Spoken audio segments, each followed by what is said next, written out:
Hi everyone. I'm going to go over some important updates to Quad DPS gameplay and lay out a few fundamentals that I think will allow for flexible meta adjustments moving forward into Season 6. As with all of my videos, take some of what I say with a grain of salt. Yes, I try to provide information that helps to orient people in the right direction no matter the war meta they find themselves in, hence fundamentals, but on occasion there might be something here or there that doesn't quite stand the test of time. I also still have part three of my macro fundamental series on standby, as I haven't been super motivated to complete it with the current state of the game and its uncertain future. I know we're about to receive a huge player base boost, but given AGS's track record, I really don't have a lot of faith that they'll be able to keep players here or have an adequate development flow moving forward. And to add on to this preamble, I'll just be frank and say that as a lifer veteran player of this game who has devoted so much of their time to teaching and coaching PvP players, I hold quite a bit of contempt for some of the New World team and their decision making, which typically oscillates between simply bizarre to utterly infuriating. I have it in mind that people like Scott Lane really don't understand what game they made and have overall really lacked vision on what they even want it to be. Not only that, but when it seems like there is a vision, there's just a lot of incompetence that prevents them from delivering on it. Whether it's game breaking bugs or a lack of content or ignoring valuable feedback or changing things that don't really need to be changed, it seems like the New World team always finds a way to take anything good that they do and throw some bad things in the mix to nullify that goodness. A recent example of this might be the potential addition of aim lock to PvP, or the wonderful new delay on dodging when staggered under full stamina. To be fair to the team, some issues have been solved for the most part, particularly in the realm of game-breaking bugs and performance optimizations, which is mostly with Eternum, which is almost 4 years into the game's existence. But that's kind of where things end. We still have a content stream issue, a bad decision-making issue, and an executing on vision issue. I think they absolutely are trying to be data-driven with their approach to development, but that only has a decent chance of being successful if A, you have a clear vision, and B, you're able to properly contextualize that data. I'll leave things there as I don't want to make this video about hating on AGS. Again, I have part three of my macro fundamentals series on standby, but I will be working to get that done in time for the launch of Eternum. It's going to be a really big video, maybe even nearing the 2-hour mark. It will have a ton of information that will be helpful for new and veteran players, including things I have not talked extensively about yet, like the fort. So stay tuned for that. I want to start this video off by giving a brief overview of Quad DPS in New World Wars. What is it? Why do we call it Quad DPS? And what purpose does this role serve? In wars, we have two main forces that are fighting for control of space on the field.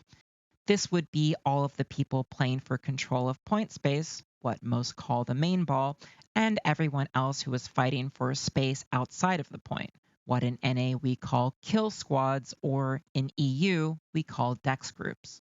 Because of current compositional realities that have evolved over time throughout different war metas in New World, we've come to a place where in the main ball part of the army, there is flexibility to slot certain roles that help swing fights outside of the point.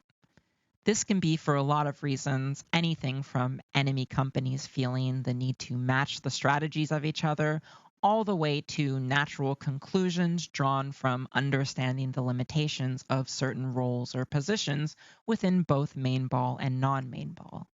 Be that as it may, we have these slots now in main ball groups that are utilized for the sake of more off-point or outside control, and because we break up our main ball groups into quadrants, we call these slots Quad DPS. As some of you might have heard me say before, the way metas tend to evolve is through individual player strength. So, as a rule of thumb, when individual player strength increases, the less Zerg-oriented metas become, hence the more off-point value there is to find. And in the other direction, when individual player strength decreases, the more Zerg-oriented metas become, and hence the more on-point value there is to find. Currently, we are in a pretty balanced state of the game, and that means that we really need a good amount of strength in both off-point and on-point space. So let's get into the macro of this role and run down Prio for standard and alternate scenarios.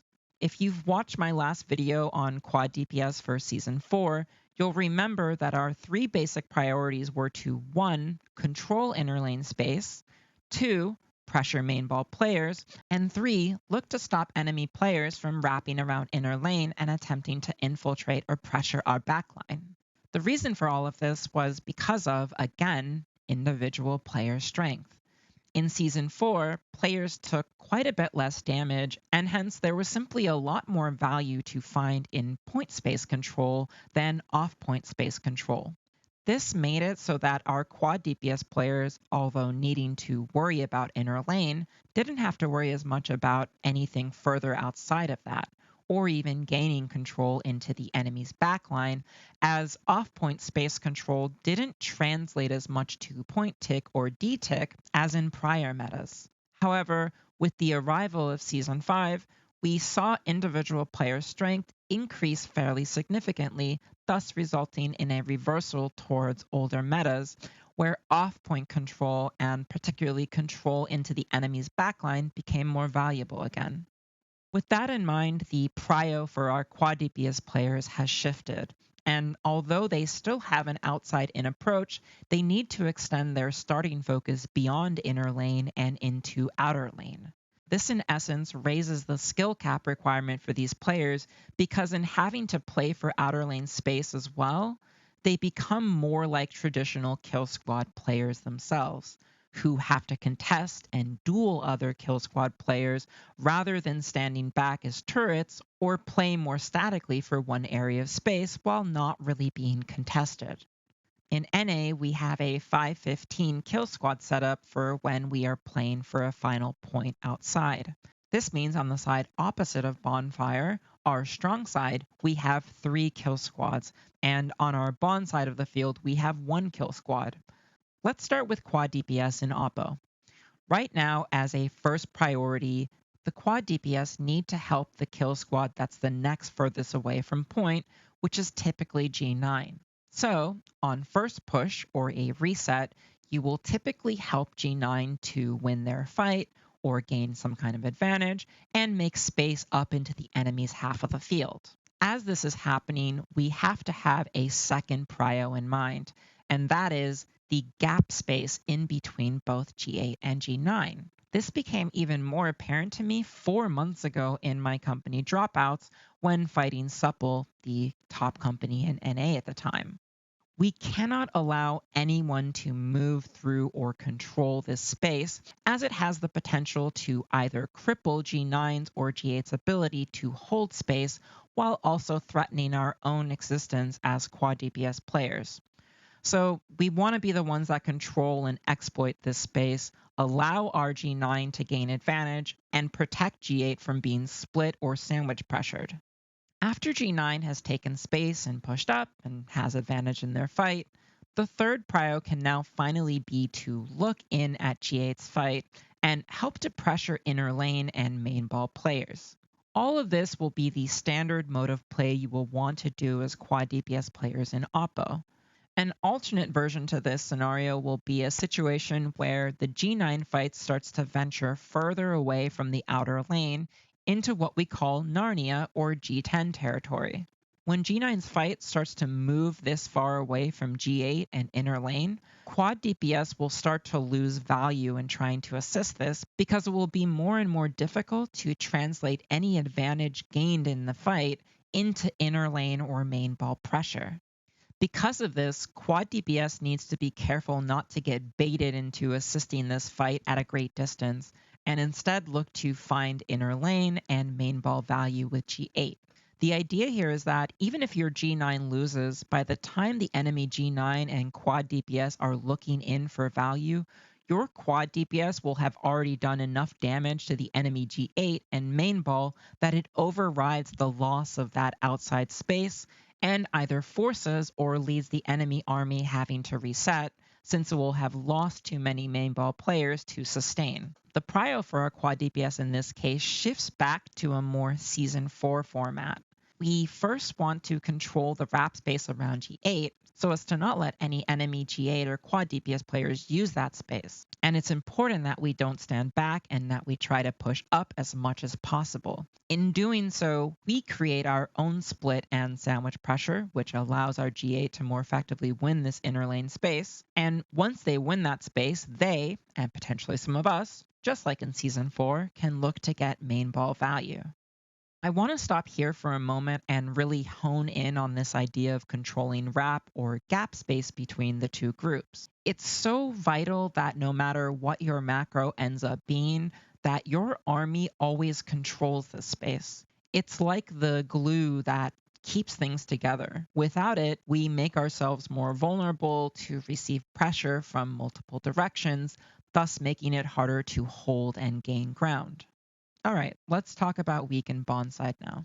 Here things are going to be a little bit more straightforward. The kill squad that is fighting over here will typically be playing towards the fort, and thus as Quad DPS we will have to manage the gap space between them and the main ball. Our ultimate goal, as with everyone playing for outside space, will be to directly pressure main ball players. So we basically are going to replicate the outside in approach.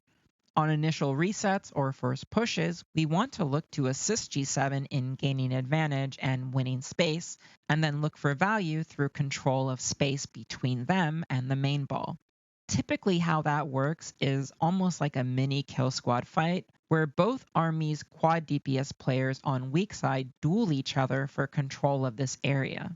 Once you have pushed the enemy Quad DPS back far enough, or killed some of them perhaps, you can look to then immediately pressure main ball players. And that's it. You want to try to stick to this macro as much as possible. An alternate version of this to consider is when, for whatever reason, the enemy Quad DPS decide to leave the fight and plus G7's fight. This will typically force you to respond because since G7 is already so close to the main ball, it means that them losing their fight can have a very quick impact towards inner space, particularly with your healers not being able to free cast as easily and, of course, immediate main ball pressure. So as Quad DPS, it's going to be a lot harder to ignore this and try to outvalue the loss of that space by focusing main ball players. Now, maybe G7 can possibly deal with that pressure, and you can go for a strategy where you just pressure main ball players while your G7 holds off the extra players that are pressuring them. If you're going to try that strategy, you really want to make sure you're talking with G7 and coordinating with them so that they understand what's going on. But I would say that typically you're just going to want to address it and again use the gap space between G7 and the main ball to create effective split and sandwich pressure on the enemy. You can apply this principle to any space, including Oppo, for understanding when to match the enemy Quad DPS and when not to. That is, can you outvalue their prio? And you do this by judging how quickly your kill squad can get main ball value from an advantage position. And you can judge that by how far away your kill squad is from the main ball. The further the kill squads are from the main ball, the harder it is for them to get inner value in an advantage position, so the less you have to worry about matching that fight when it's getting plussed, or worry about trying to win that fight when it's not. The closer the kill squads are to the main ball, the easier it is for them to get inner value in an advantage position, so the more you have to worry about matching that fight when it's getting plussed, or worry about winning that fight when it's not. One final thing for the weak side Quad DPS. It's important for them and G7 to realize that it's really G7 which, through winning their fight, is enabling the Quad DPS to win theirs, which then allows them to pressure main ball. So G7 should typically maintain that wider space control no matter how much space they gain or how far they push the enemy back, and let the Quad DPS handle the main ball pressure first. This doesn't mean that G7 players never hit main ball players. It just means that if G7 is winning, Quad DPS should be winning and thus be the first players to be able to pressure main ball. And this is how it should typically work in any off-point gameplay, no matter if it's on Bon or Oppo. If G10 wins, that means G9 should win, which means G8 should win, which means G8 gets to pressure main ball first. Now, in EU, everything I've said so far mostly applies, but because in EU they are currently doing a 10-10 kill squad setup, it means that both sides will tend to have their kill squads cross-pollinating with one another more often, and because each side is concerned with not getting wrapped by the other, these fights can tend to stray far beyond outer lane and into Narnia territory. The Quad DPS in this case will still be assisting these groups first, but rather than playing between the two, they really will play to first assist them as a whole, control the gap space between the groups and the main ball, and as the fight starts to stray too far away from the main ball, or if their kill squads are winning, look to then pressure main ball players. Like I said, similar to NA with the fundamentals still there. We have an outside-in approach. We're playing to assist these kill squads. We're thinking about having good split pressure and controlling gap space. And in advantage positions or when two forces start to get too far away from each other, we're focusing our attention inwards. All right, let's talk about Fort now. We'll start with defense first. In my last video on Quad DPS, the main prio I went through was first one of pressure on breach. So we position ourselves around side gates, either having all of the Quad DPS on one side or split evenly between both, dog the first players trying to breach, hopefully getting a pick or two, and then looking in towards point for main ball value. However, in Season 5, because we're valuing more off-point control again, and because matching the enemy Quad DPS always has some merit, given how close the kill squads are to the main ball, we're gonna have one more prio to add in before going straight for main ball value. So as Quad DPS, you're still going to want to dog down initial players trying to breach. This can be main ball, kill squad, or Quad DPS players. It doesn't really matter, it's just whoever's trying to get in first. And then off of that, rather than going straight for main ball value, we're going to look to do one of two things.